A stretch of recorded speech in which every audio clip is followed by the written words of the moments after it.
commence par le rouge. Alors inaugurons. Il a déjà coupé le rouge. On attaque Le bleu. Allez, c'est bon. enfin. Voilà. Mesdames, Messieurs, permettez-moi de saluer en premier lieu Monsieur Laurent Touvet, notre préfet de la Moselle, Monsieur Patrick Weiten, président de notre conseil départemental, Monsieur François Grosdidier, vice-président de notre conseil régional du Grand Est, et Monsieur Belkir Belhaddad, notre député de circonscription, et vous toutes et tous en vos grades et qualités, comme dit la formule consacrée. Nous y sommes. Oui, nous y sommes après plusieurs décennies d'engagement et 6 premières et longues années de travaux qui seront encore suivis par le nécessaire réaménagement des espaces reconquis en surface de ce tunnel. Nous avons donc inauguré ce deuxième tronçon de cette fameuse voie rapide 52. Infrastructure qui aura fait couler beaucoup d'encre et de salive et qui aura alimenté un nombre incalculable de débats, de commentaires, de pronostics, de prises de position. Se fera pas, peut-être ici, peut-être là, par ici ou par là, en dessus ou au-dessous. Vous avez pu constater visuellement au cours de notre petit trajet en car toute l'ampleur du chantier et de cette réalisation d'un tunnel où les prouesses techniques sont nombreuses. Je laisserai le soin à d'autres intervenants de présenter les contraintes économiques et techniques, une fois encore, de ce chantier considérable. Je tenais pour ma part à refaire en quelques lignes l'historique de ce projet et remercier très sincèrement ce qui de droit. La nécessité de doter le territoire du Nord Messin d'un nouvel axe de desserte apparaît d'évidence dès les années 1970. La fermeture progressive des grandes unités sidérurgiques et minières de la vallée de l'Orne conduit alors vers une évolution des trajets pendulaires, des trajets professionnels, qui invitent les habitants de notre territoire à se tourner graduellement vers le sillon mosellan et ses gisements d'emploi. Les premières ébauches et la première maquette qui doit traîner poussiéreuse dans les archives de notre mairie, maquette rudimentaire du projet, date approximativement de cette période. Le développement du trafic traduit depuis cette époque et sans conteste l'impérieuse nécessité de désenclaver la vallée de l'Orne et d'offrir partiellement aux automobilistes et aux poids lourds et ceux de la vallée de la Fench et du plateau lorrain que le péage de l'autoroute A4 rebuté, en tout cas permettait et permet aujourd'hui, et plus qu'encore hier, apporte des solutions efficaces et rapides d'accès sécurisé à la vallée de la Moselle, à la métropole messine et au nœud autoroutier, représenté par le croisement des 2 grands axes, nord-sud avec l'A31 et est-ouest avec l'A4. Les chiffres constatés aujourd'hui confirment depuis lors cette progression tendancielle avec un flux qui avoisine maintenant 22 à 23 000 véhicules jour. Le projet sommeille longtemps pour réapparaître lors d'une séance du conseil municipal de 1992. Rendez-vous compte, 1992 et la sentence tombe, tranchée. Voie rapide 2 fois 2 voies avec terre-plein central. Spartiate, basique, créant une césure irrémédiable entre les deux parties de notre ville de Marange-Chilvange et surtout, totalement irrespectueuse de la qualité de vie des habitants des quartiers jouxtant cette nouvelle voirie. Il produit l'effet d'une bombe et est accueilli comme outrageant par tous les élus de la commune qui unanimement déclarent leur opposition. Parmi les personnes ayant assisté à ce conseil municipal en 1992, 2 sont présentes aujourd'hui dans cette salle et je tenais à souligner leur participation à notre inauguration. Mon grand ami Hervé Brun, maire de la commune depuis 1995, et une toute jeune ingénieure qui appartenait à la DREAL à l'époque, et je nommerai Madame Béatrice Agamemnon, qui ont œuvré ensemble et qui ont œuvré longtemps dans la construction de ce projet. Et je les en remercie pour les avoir côtoyés tout au long de ce trajet difficile.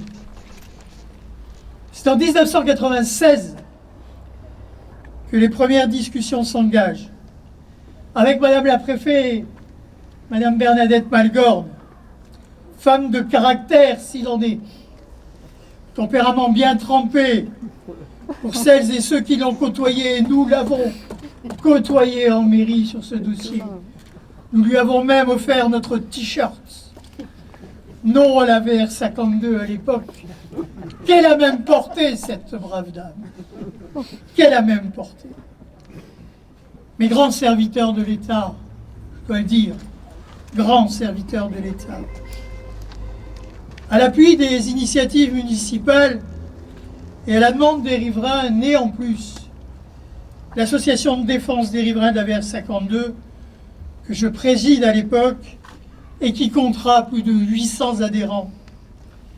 Elle est aujourd'hui pilotée par mon proche ami, conseiller municipal délégué à la voie rapide 52, Hervé Mangeot, qui est certainement celui qui connaît ce projet au mètre carré, puisqu'il n'y travaille pas seulement sur des plans, mais avec ses bottes.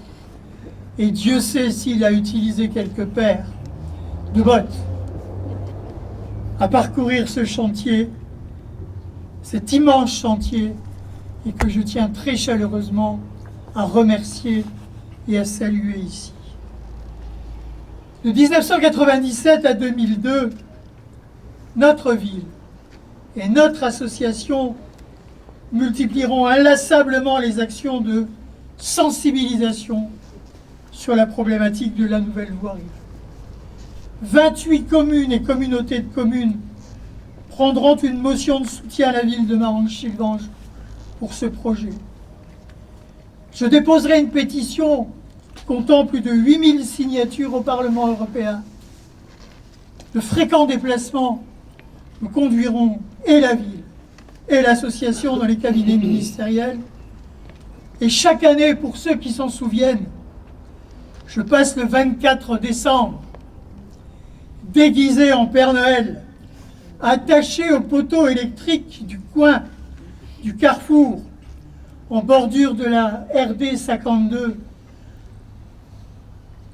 à ressentir très vivement le froid de notre région, on peut le dire. Mais en tout cas, à porter haut et fort ce projet jusque dans l'affrontement ultime, affrontement d'ailleurs qui sera évité de peu, puisque la bataille rangée avec les CRS là-bas et les gens de la ville ici a failli avoir lieu à cette époque. 2007. Madame la Préfète, Bernadette Malgorn, déclare la voie rapide 52 d'utilité publique. Les travaux entrent dans le cadre du contre-emploi État-région 2015-2020, qui répartit le financement 1/3 pour l'État, 1/3 pour la région, 1/3 pour le département. Le projet retenu prévoit la création, ce qui était absolument imprévisible au début, d'un tunnel de 2 fois 2 voies en milieu hyper urbain et un réménagement complet de la couverture entre amis. Un projet d'une grande, grande complicité technique, totalement réalisé sans aucune interruption de circulation. Alors, très chaleureusement, très sincèrement, je tiens aujourd'hui à remercier toutes celles et ceux qui ont contribué à cette immense aventure. Parmi eux, je voudrais tout particulièrement citer les élus de la ville de Marange-Chilvange, qui ont su s'exprimer avec vigueur dès lors qu'ils ont considéré que l'intérêt de ses habitants n'était pas respecté. Je voudrais particulièrement citer les cofinanceurs du projet, qui ont eu le courage de financer et de s'engager dans cette énorme infrastructure. Je tiens à féliciter les services de l'équipement du département, de la région et de l'État, avec lesquels nous avons réellement développé une collaboration étroite et qui ont toujours été disponibles et prêtes à la discussion tout au long de l'élaboration du chantier et tout au long de la phase opérationnelle du projet. Et en particulier, je le dis et je le répète, parce que nous avons beaucoup travaillé ensemble, Madame Agamemnon, qui a passé de longues années de sa carrière professionnelle à cette réalisation, tout comme d'autres, j'oublierai une pléthore de fonctionnaires, de techniciens qui ont œuvré sur ce dossier.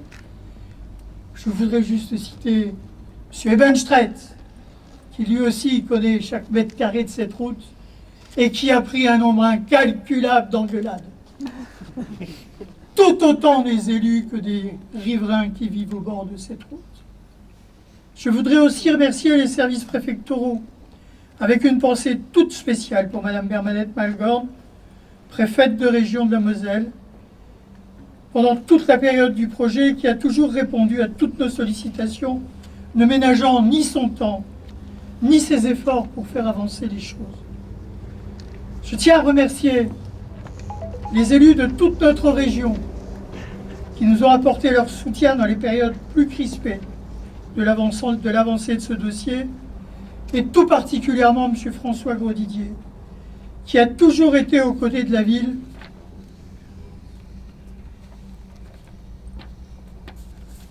depuis le tout début du projet, en ses différentes qualités d'ailleurs, de député de circonscription et de vice-président du Conseil régional de Lorraine à l'époque. Et puis, M. Lionel Fournier, et sous son égide, l'ensemble des maires de notre communauté, qui ont eu aussi réponse facile, aisée, engagée à toutes les sollicitations qui ont pu être les nôtres dans le cadre de cette réalisation. Je n'oublie pas non plus les membres de l'association de défense des riverains de la VR52, qui apportent encore aujourd'hui, au jour le jour, la vigilance nécessaire au suivi de ce chantier. Je n'oublie d'ailleurs pas ceux qui ont entamé le combat avec nous, qui sont partis sans connaître ce jour d'aujourd'hui. Je citerai leurs noms pour mémoire. Je pense à M. Moget, à M. Schuller, à M. Cuconia et d'autres encore. Vous le comprendrez, c'est pour notre vie un moment important. Et au nom de cette ville, dont j'assure fièrement la responsabilité de maire, je tenais à vous dire sincèrement, à vous toutes et tous, un immense merci. Merci.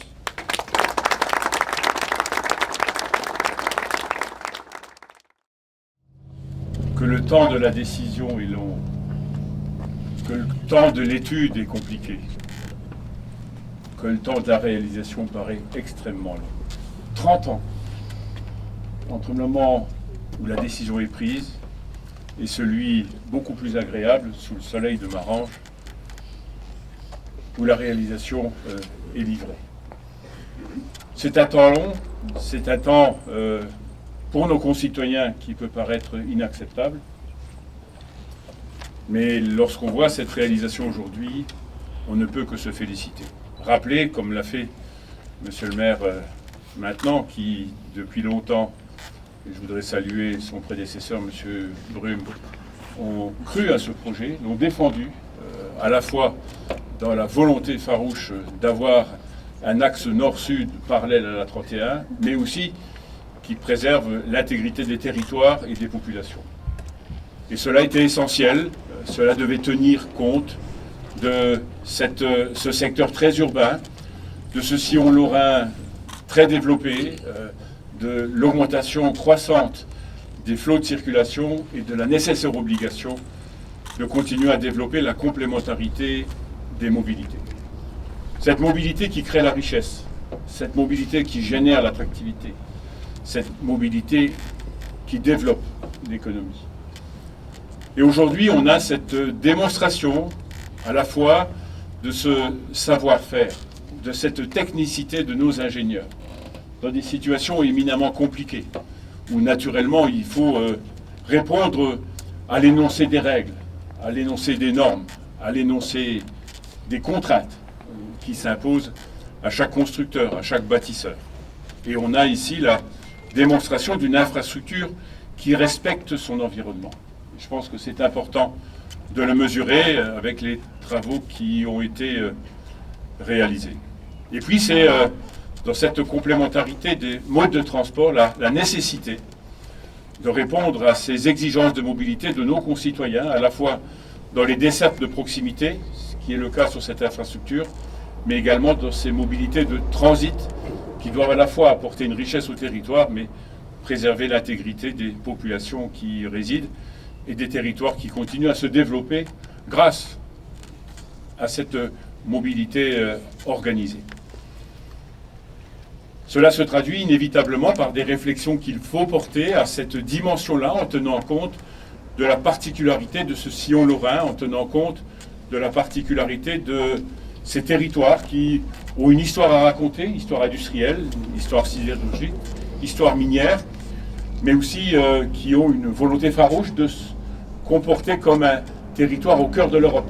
Je pense qu'au lendemain du 9 mai, c'est encore plus vrai aujourd'hui qu'hier, et à ce titre-là, cette mobilité ne doit pas tenir uniquement compte des dessertes de proximité, mais également du fait que nous sommes sur un territoire européen, un territoire frontalier, où cette mobilité crée de la richesse, mais également peut générer des contraintes et des difficultés. Et dans la conception, dans la réalisation de cette infrastructure, il fallait tenir compte de cette population, de celles et ceux qui naturellement revendiquaient une infrastructure nord-sud qui était absolument essentielle, mais également qui demandaient de façon corrélative une préservation de leur environnement. Et je voudrais, aux côtés du maire de Marange, saluer à la fois les fonctionnaires, et au premier rang desquels Madame la préfète de région Lorraine à l'époque, qui a entendu, qui a contribué à cette réflexion, à ces échanges, à cette mobilisation autour de ce projet, qui a permis ensuite de mutualiser les financements et d'aborder la réalisation.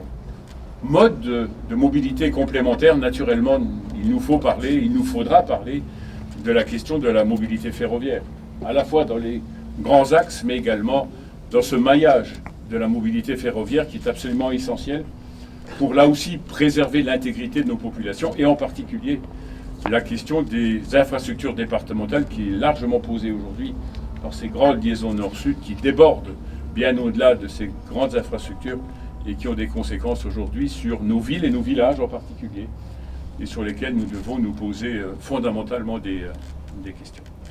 Et puis nous sommes là peut-être dans une dernière infrastructure qui a bénéficié d'un engagement, je vais dire à parité, dans 3 tiers, entre l'État, la région et le département. Et c'était un engagement que nous avions pris.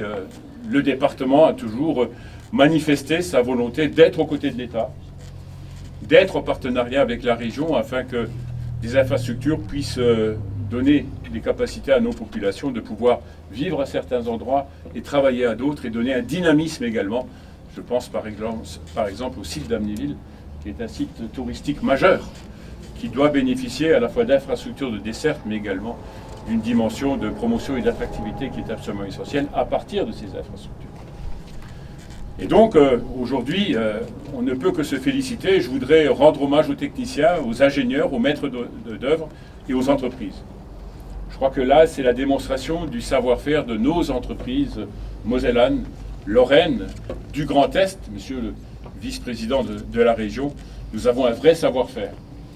Utilisons-le pour continuer et terminer ces infrastructures. La RN4 attend maintenant son dernier tronçon. La VR52 attend maintenant son dernier tronçon, monsieur le maire de Rombas, monsieur le président de la communauté de communes, et je pense que cela est absolument essentiel.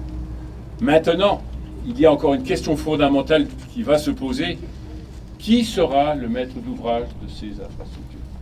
La question est fondamentalement posée aujourd'hui, puisque le grand débat sur les infrastructures routières dans notre pays est posé entre l'État, les régions et les départements. C'est vrai naturellement sur quelques grandes infrastructures très structurantes, c'est vrai sur ces tronçons. Il nous faut terminer. Nous ne pouvons pas attendre 30 ans pour terminer une infrastructure qui est absolument essentielle et sur lequel on a un sentiment, un goût amer d'une infrastructure qui n'est pas finie. Alors, nous réfléchissons avec la région, monsieur le vice-président, et j'en ai discuté avec Jean Rotner la semaine dernière pour savoir de quelle façon nous allons répondre à la sollicitation de l'État, après des décisions qui ont été prises, pour répondre à l'État pour savoir comment le département Escalité, comment la région Escalité vont répondre à la sollicitation officielle de l'État, puisque avant la fin de l'année, nous devrons savoir qui s'occupera de quoi. Et je vais dire, et si on va au bout de la démarche, qui payera quoi et combien? Parce que c'est cette question fondamentale qui va se poser maintenant à nous, et je pense qu'il ne faut pas perdre de temps. Et vous savez que le département est prêt à assumer ses responsabilités, parce que le département a dans son ADN, le département, fils de la Révolution, a été créé parce qu'il fallait construire des routes afin qu'il y ait une desserte entre chacun des territoires et la capitale départementale. Nous avons un savoir-faire essentiel en matière d'infrastructures routières et de modes de déplacement.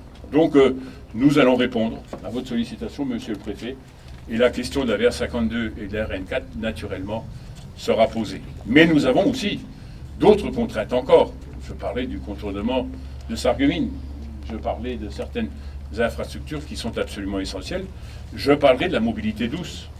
Aujourd'hui, il faut absolument mettre en place un maillage des itinéraires de mobilité douce sur l'ensemble du territoire et du département de la Moselle, le long, au bord, à côté de nos routes départementales.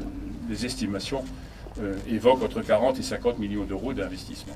Donc ces questions fondamentales avec nos collègues, mes collègues conseillers départementaux, nous posent question. Et pour nous, il est absolument essentiel d'avoir des réponses. Vers 52, RN4, route départementale, pourquoi pas? Quid du financement? Qui paye? Le département ne pourra pas seul assumer la responsabilité financière de telles infrastructures. C'est absolument indiscutable. Et dans ce cadre-là, nous devons absolument faire évoluer. Je terminerai en me félicitant, et je pense que l'ensemble de mes collègues conseillers départementaux pourront se féliciter. C'est un bel investissement réussi qui est absolument essentiel pour à la fois la mobilité et le développement de nos territoires. Cela est indispensable. Je voudrais dire à quel point je suis ravi aujourd'hui de participer à ce moment-là, puisque je recevais M. Brume et le maire de Marange il y a une vingtaine d'années, à un moment où j'étais maire d'une petite ville au nord du département, et où ils venaient me poser la question, et la VR52, et j'étais à ce moment-là président de la commission des routes, et j'y avais affirmé l'engagement des élus départementaux à ce projet. Donc bravo, félicitations. Je pense qu'il faudra qu'on se donne rendez-vous rapidement pour poser la première pierre du dernier tronçon.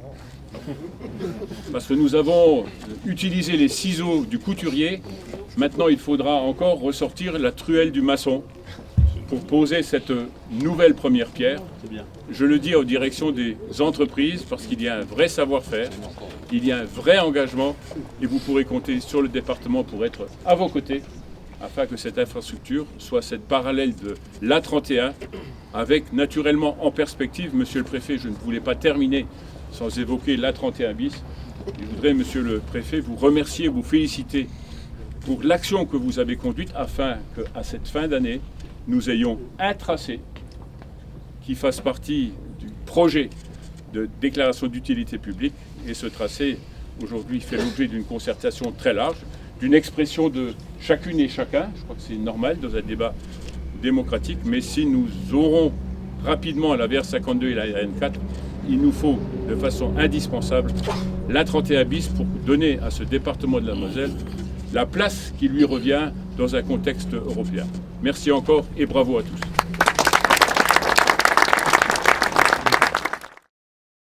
D'abord, je vais vous présenter les excuses de Jean Rotner, qui m'a demandé de le représenter, qui suit toujours très attentivement nos dossiers mosellans. Et vous dire à mon tour, effectivement, 30 ans. Pas tous les jours qu'on inaugure un dossier sur lequel on travaille depuis 30 ans. Et je dirais, je pourrais même aller au-delà, puisque j'étais un enfant du secteur, j'ai grandi à Gondange, et que la VR52, j'en entends parler depuis que je m'intéresse un peu aux affaires, comme j'ai commencé très tôt, c'est depuis l'adolescence, c'est-à-dire dans les années 70. C'était l'un des projets du SDO, du schéma directeur d'aménagement et d'urbanisme, qui avait été imaginé pour accompagner le développement démographique qui devait être extrêmement fort entre l'Orne et Metz, avec un projet presque de Metz bis sur le centre relais de Semécourt. Et effectivement, l'histoire ne s'est pas écrite exactement comme ça. Non seulement il y a eu la crise, la fin des 30 Glorieuses et la crise énergétique, mais ici surtout, dans les années 70, cette grande restructuration de la sidérurgie qui a cassé le boom démographique que nous connaissions dans cette région qu'on présentait comme le Texas français. J'étais un peu de mépris pour mes cousins parisiens que moi j'habitais le Texas français, étaient dans cette pauvre île de France par rapport à... Et c'était un bassin très autocentré, dans lequel il n'y avait pas de trajet pendulaire. Il y avait autant d'habitants qu'aujourd'hui, mais on allait travailler à l'usine ou à la mine, à pied ou en vélo. D'ailleurs, c'est drôle, quand je suis repassé devant l'hôpital Saint-François de Sigvange, qui est aujourd'hui un hôpital de long séjour, c'était à l'époque un vrai hôpital. C'était en même temps l'infirmerie d'usine. À Gondange, c'était 10 000 sidérurgistes. Il y avait des blessés tous les jours. Il y avait un mort par mois. Sur les 10 000 sidérurgistes, mon père dirigeait les transports et manutention. Rien que ça, c'était 1200 personnes. Et je savais, quand il se levait précipitamment la nuit, dès qu'un accrocheur était resté entre deux tampons, s'était fait sectionner les jambes par une roue de wagon. Et on vivait sur nous-mêmes, heureux d'ailleurs, malgré la dureté du travail. Et ce monde s'est complètement transformé. Et avec un effet, Müller l'expliquait très bien, population égale, c'est l'explosion des trajets pendulaires. Et nous sommes, quand on regarde quand même la carte, depuis la réalisation de l'autoroute A31, les réseaux viaires et ferroviaires n'ont pas augmenté comme les trajets pendulaires, loin s'en faut. On est à peu près sur la même architecture, à quelques aménagements près. On s'étonne que ça coince. Bon, non, il n'y a rien d'étonnant. Et les trajets pendulaires, c'est pas seulement ceux qui vont vers le nord au Luxembourg, c'est aussi ceux qui vont de la Fench et surtout de l'Orne vers Metz. Et ça se croise dans les deux sens. On faisait le compte avec Rive de Moselle, qui est devenu AOM, son tour, et les trajets pendulaires sont en fait croisés complètement dans les mêmes quantités le matin et le soir. Quand on part ici le matin pour aller vers Metz, c'est compliqué, et le soir pour aller de Metz à l'Orne. Et tout ça se croise avec des trajets pendulaires largement supérieurs encore vers le Luxembourg. Alors 30 ans, effectivement, il venait le rappeler. J'arrive en 92, tout jeune vice-président de la région. J'étais tout jeune, n'est-ce pas, de Marie, qui était Marie Herbourg, qui était déjà là. Et en charge des bassins en reconversion dans une mission transverse, il fallait parler développement, formation et infrastructure. Et la VR52, ça se posait tout de suite. Et comme Yves le rappelait, avec un projet qui consistait à faire ça, mais en haut, et à couper Marange-Sylvange en deux.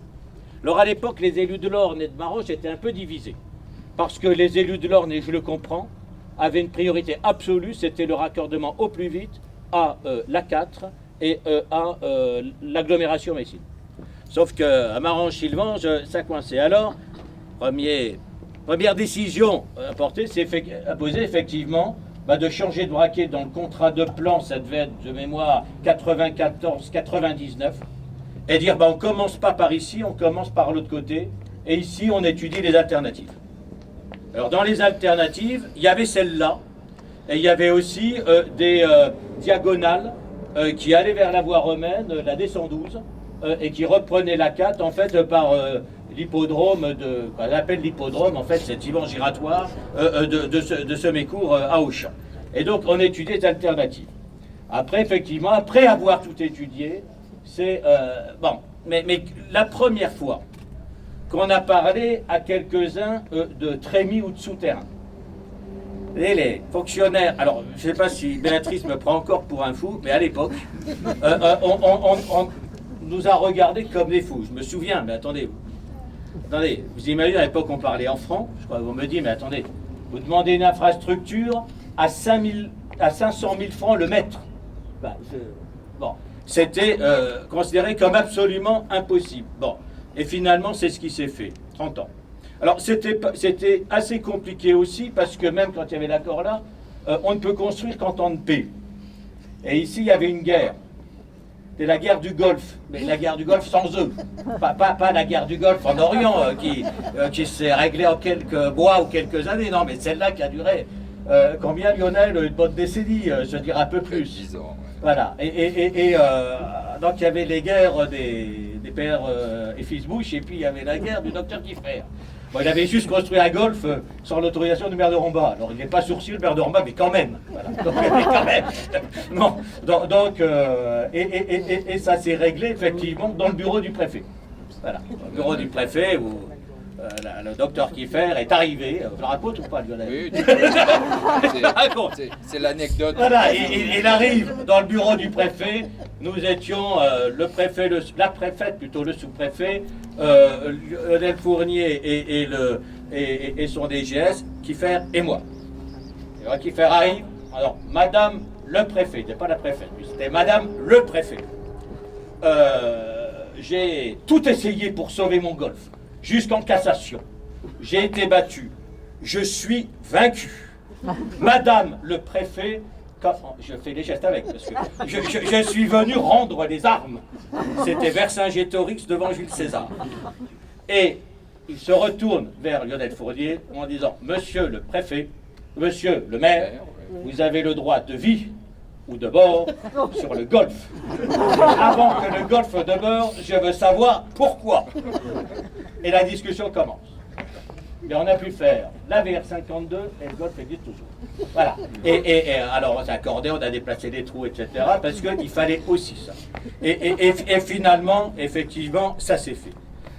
Alors c'est dire, tronçon après tronçon, contrat de plan après contrat de plan, on a réalisé l'ensemble du projet de la 4 à la 30. Il manque effectivement le petit bout, j'en dirai pas plus, je suis tout à fait sur la même longueur d'onde que Patrick Weiten sur le sujet. Il faut qu'on continue et il faut qu'on achève. Je crois qu'il y en a pour 30 millions à combien qu'on se les partage, à 30 millions pour terminer.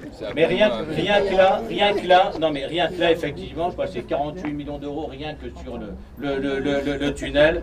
On a fini par y arriver.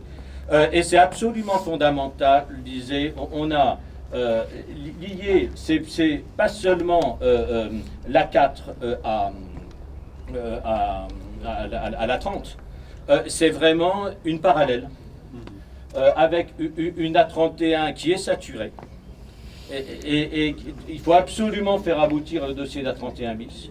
Il faut méditer sur la faute collective. Et je m'en sens pas trop coupable, malgré tout, elle est collective, de l'abandon de la 32. Parce que si aujourd'hui nous sommes, les Mosellans sont des dizaines de milliers à galérer chaque jour, c'est parce qu'on a loupé l'opportunité d'A32. Il ne faut pas qu'on loupe l'opportunité d'A31 bis. Et il faut aussi que nous inscrivions dans un temps long. Si on dit, je parle du SDO il y a 50 ans, je parle des débats qu'on a eu il y a 30 ans, ça veut dire qu'on sait que demain, il nous faudra davantage d'infrastructures ferroviaires. Rien que pour absorber la situation aujourd'hui entre Metz, Horn, Fench, Thionville, Luxembourg. Et si ce n'est pas ça, il nous faudra alors un mode de transport collectif alternatif. Et c'est tout de suite qu'il faut y penser pour le réaliser dans 30 ou 50 ans. Ce n'est pas de la folie que de penser des projets ambitieux. La vraie sagesse, c'est de penser aujourd'hui des projets qui apparaissent de la folie aujourd'hui, mais qui seront, si nous n'y pensons pas aujourd'hui, ne se feront pas dans 30 ou dans 50 ans. Donc ce sera à nos successeurs, je pense probablement, mais ils ne pourront rien faire si nous ne travaillons pas déjà sur les études et si nous n'affichons pas déjà les ambitions dès aujourd'hui. Sur les infrastructures de transport collectif, sur les questions également d'écotaxes. On ne peut pas imaginer d'avoir en plus des trajets pendulaires une déviation du transit, sachant que le choix de l'itinéraire ne se fait pas à la frontière française, il se fait déjà depuis Anvers ou Rotterdam. Voilà, et on part par oblique et on choisit son itinéraire pour aller en Italie ou en Espagne. Voilà, donc c'est en même temps une formidable leçon que nous vivons aujourd'hui parce que ça nous montre à quel point les réflexions, après les discussions, les négociations et après les actions s'inscrivent dans un temps long. Voilà, et nous avons une responsabilité sur ce territoire, pour les générations futures sur ce territoire.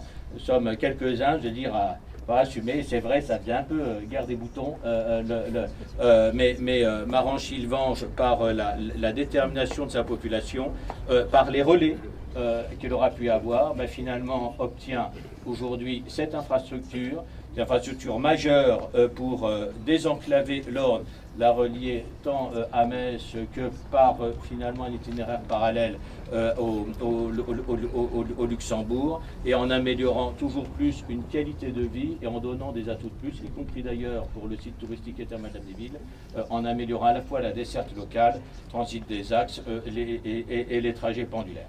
Voilà, écoutez, on peut simplement être tous très heureux, et j'arrête là des histoires qui paraissent d'anciens combattants, mais c'est pour ça que j'ai voulu conclure sur les perspectives d'avenir, que ça montre quand même la force et la puissance d'une action publique trop souvent décriée, et là on a une belle illustration de ce qu'on peut réaliser ensemble. Merci.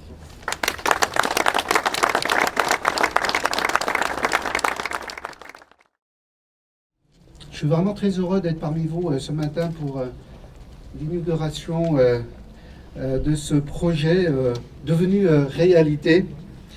Et c'est vrai que les résultats de l'élection présidentielle nous le montrent. Les mobilités sont une des premières préoccupations de nos concitoyens. La réalité, elle est souvent compliquée. Ça a été rappelé à travers les quelques anecdotes précédentes d'anciens combattants qui ont ferraillé pendant de nombreuses années pour avoir gain de cause aux côtés de l'État. La cartographie électorale, elle est très claire. Elle est l'exact inverse de celle des déplacements tout à fait fluides. Elle impose forcément des décisions fermes, fortes, l'union des élus et un rôle majeur de l'État. Ici, nous sommes au cœur d'une Moselle, celle de l'âge d'or de l'industrie, celle qui a fait notre prospérité et notre identité, celle dont la fonction était de produire, de transformer, avec la 4 au sud, au nord la 30, et puis sur ma gauche, mais sur votre droite, à vous, la 31. Un carrefour, un corridor européen, et au milieu notre territoire, entre Metz et Thionville, en reconversion, et ses deux vallées. Je partage totalement les objectifs de ce projet, à savoir le désenclaver et mailler le territoire. J'étais gamin il y a 30 ans, j'habitais non pas à Gondange, même si je l'ai été pendant 8 ans, mais à l'époque j'habitais à Talange, et on en parlait à cette période-là également. Et cette voie rapide 52, c'est un projet à la fois pour notre économie, pour l'économie locale, pour ses entreprises, mais c'est surtout pour ses habitants et ses habitantes. Il permettra aux élus locaux, dont je veux saluer ici leur engagement, leur détermination à mener ensemble ce projet. L'État y a pris une part très active avec une détermination sans faille. Des préfets successifs. Merci au département de la Moselle et de la région Grand Est pour leur importante contribution sur ce projet. Merci également aux services de l'État, la DREAL, la DIREST, pour leur travail mené.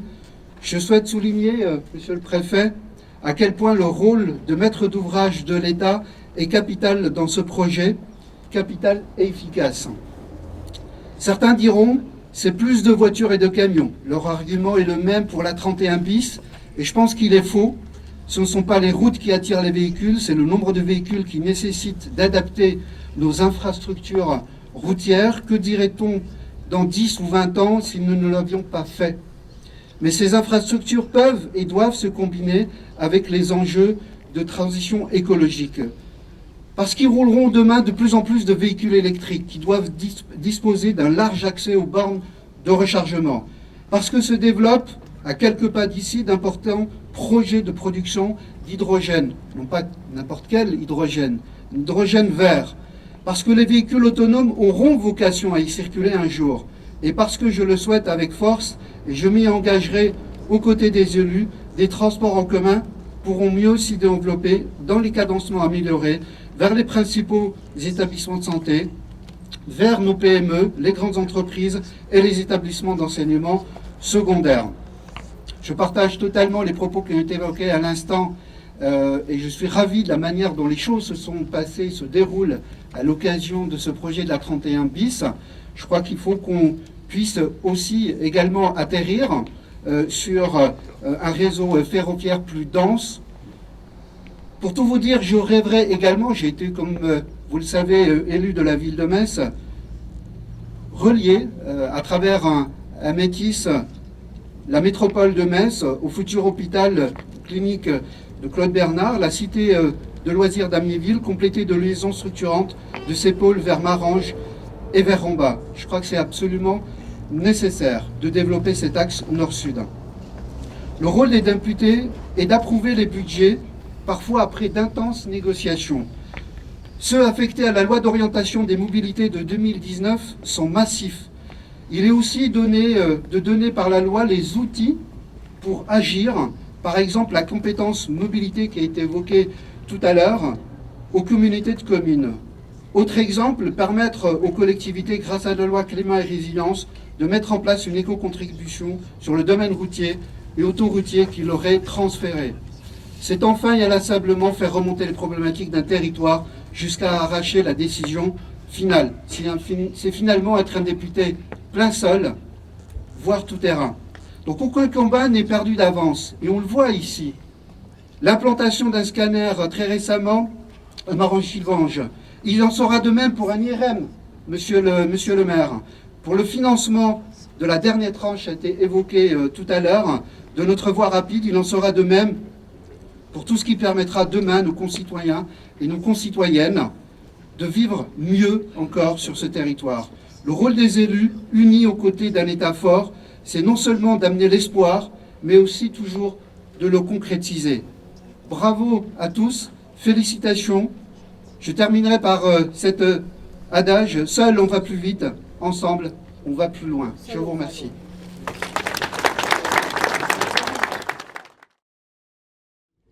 Les travaux ont été longs, les discours aussi. Vous êtes impatients, aussi serais-je bref. J'ai été très sensible à l'évocation de monsieur le maire de Marange-Sylvange de toute l'histoire de ce projet, qu'ont pu compléter d'autres acteurs de cette réalisation. 30 ans, c'est long. Moi aussi, il m'arrive de m'impatienter, et mes services le savent bien, devant la multiplication d'études toujours renouvelées, des réflexions. Il y a 30 ans, on étudiait relativement peu et on construisait vite. Maintenant, on étudie longuement et on construit lentement. Mais en tout cas, nous en voyons le résultat et je crois que les routes que l'on fait maintenant sont beaucoup plus respectueuses de l'environnement, comme cela nous a été expliqué lors de la présentation du parcours, notamment dans la récupération des eaux de pluie, et tous les dispositifs qui ont été intégrés à ce tunnel. Vous l'avez dit, 50 millions d'euros rien que pour ce tunnel, sur les 86 millions du total du projet. Ce tunnel concentre le tiers de tous les équipements techniques du réseau routier de l'État dans la région. C'est dire qu'il est truffé de capteurs, de caméras, de systèmes qui peuvent réagir instantanément à tout incident dans le tunnel, à toute pollution, à toute interruption nécessaire de la circulation. Je rappelle le rôle essentiel de l'État dans la décision, même si je ne suis que le successeur de mes prédécesseurs, mais chacun apporte sa pierre dans cette longue histoire. Rôle important dans le financement, avec 40% du financement pour l'État. Et maintenant, et ensuite, vous l'avez dit, cette VR52 n'est pas terminée. Il reste un dernier tronçon. Soyez assurés que la préfète de région, que j'excuse ce matin, et moi-même, soutenons fortement auprès du ministère des Transports l'inscription de ce dernier tronçon dans le futur contrat de plan État-région. Et les collectivités locales ont été, comme cela a été rappelé, appelées par la loi récemment à réfléchir à leur implication, à leur engagement, à leurs engagements sur le réseau routier national au cours des prochaines années. Et ensuite, il y a également la 31 bis. Vous avez cité, monsieur le maire, une de mes prédécesseurs, je crois que c'était d'ailleurs la seule prédécesseuse à l'heure actuelle, chacun son tempérament, chacun sa façon d'écouter, de dialoguer, de décider, mais en tout cas la même détermination, et vous pouvez être assuré de toute mon implication pour que ce dossier de l'A31 bis, dont les retards ne sont pas tous imputables aux hésitations de l'État, que cet A31 bis franchisse à la fin de cette année une étape décisive. Nous en avons déjà franchi quelques-unes ces derniers mois pour rétrécir le champ des possibles et choisir le tracé qui réunira le mieux l'ensemble des facettes de l'intérêt général. Tout le monde ne pourra pas être satisfait. Il y a notamment des enjeux de tunnels, de passages souterrains, et peut-être que cet appartement témoin pourra évoquer quelques inspirations à des élus qui parlent tunnel.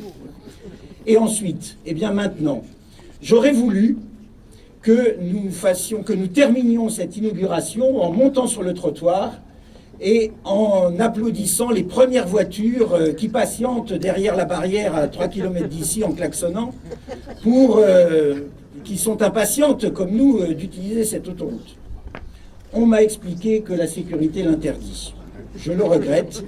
Cependant, j'ai beaucoup insisté pour que l'ouverture à la circulation ait lieu aujourd'hui.